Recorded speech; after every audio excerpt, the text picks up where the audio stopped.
Today I'm going to tell you why I think the Canon R6 is the perfect upgrade from the Panasonic GH5. For a few years now, the Panasonic GH5 has been one of the best video cameras that you could get in the market for the price. But there are some things that are missing in the GH5 that made me decide to actually sell it and buy the Canon R6. But before we get to the upgrades, let's talk about the similarities. First off, 4K 60. Both the Canon R6 and the GH5 shoot at 4K 60, and I'm well aware that there are many cameras that now shoot at 4K 120, but personally as a GH5 user, I didn't really have a need for 120 frames per second. Granted, I mainly shoot weddings and events and stuff like that, and so if you're shooting sports or doing any kind of product videos, I would see why you would want that 4K 120 because you can reframe while still maintaining that slow-mo. Next up is the IBIS. We all know that the GH5 really has been the staple of image stabilization when it comes to mirrorless cameras. And if you've noticed, most YouTubers use the GH5 as the standards to measure the goodness of other cameras' image stabilization because it's that great. And I'm happy to tell you the Canon R6 is just as good, and if you have that image stabilized RF glass, it's even better.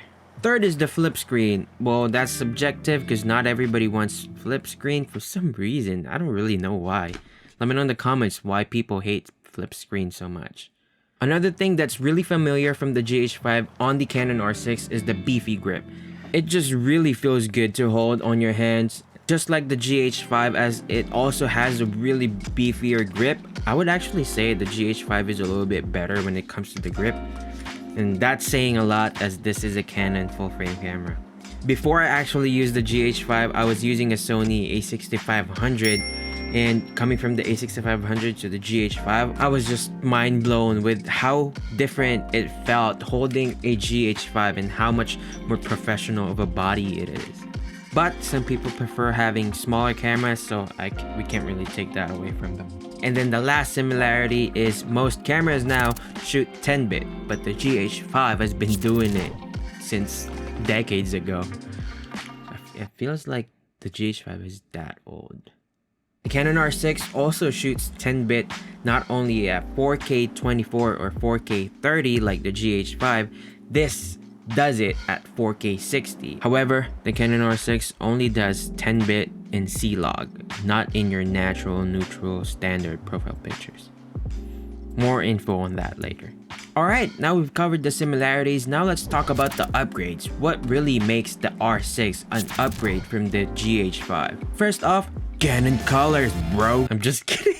This one's pretty subjective because I actually like the colors in the GH5. Not that I like it better, but I color grade my footage to the way I like them, and so that kind of doesn't matter, kinda, especially if you're shooting at 10-bit. Second, which is actually the bigger elephant in the room, Canon colors, bro.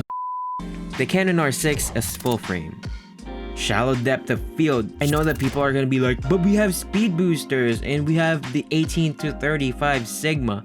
That's good and all, but we can't really deny that the bokeh, the smoother bokeh that you get from full frame cameras is unbeatable. They really are beautiful. And of course, if you have full frame, you get better low light. And low light is one of the worst when it comes to the GH5. Like the highest ISO that I'm most comfortable to shoot at is 1250 or 1600. Like that's pushing it actually. But once we get to like 3200, I don't think you should use 3200, especially in vlog. But the Canon R6, I'm comfortable even shooting at 12,800. That's how much better of a low light camera this is. I know that there are people out there who are gonna use the excuse that, oh, I can light my scene, bro. I mean, filmmaking, bro, you should light. I mean, I get it. I always light my weddings and stuff like that. But when it comes to a moment that you don't have time to set up your light, there are things that in a wedding you cannot recreate. So having that low light capability makes it that much better.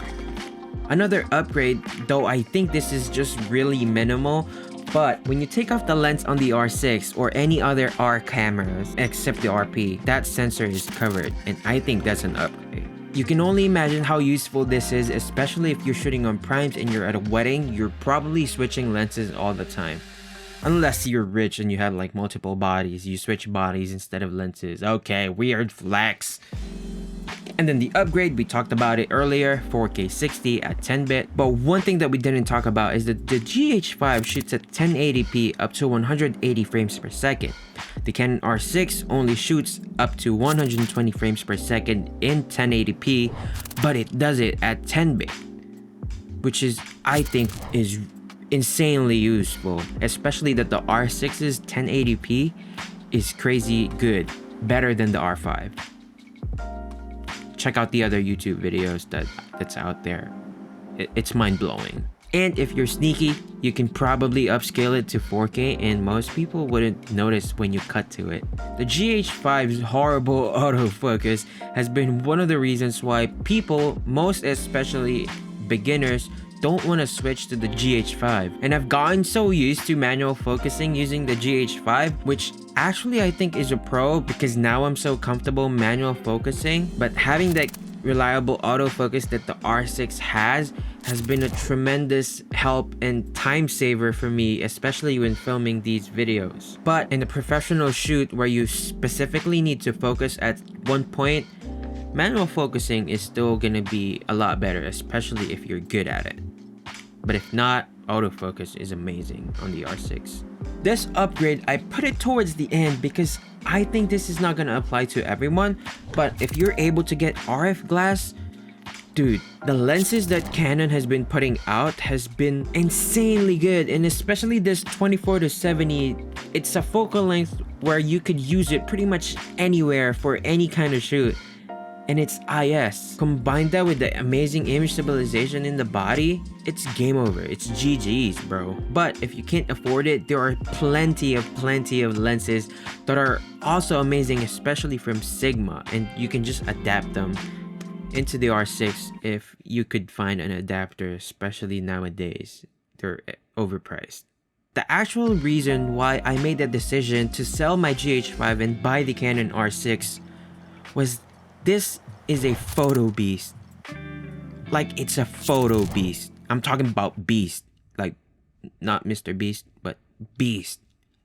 This is probably the most underrated hybrid camera out there. Unlike the GH5, which is a video first camera, the Canon R6 is a photo hybrid beast of a camera. It's got the same sensor as the 1DX Mark III, and so you can only expect those photos to be really crazy good.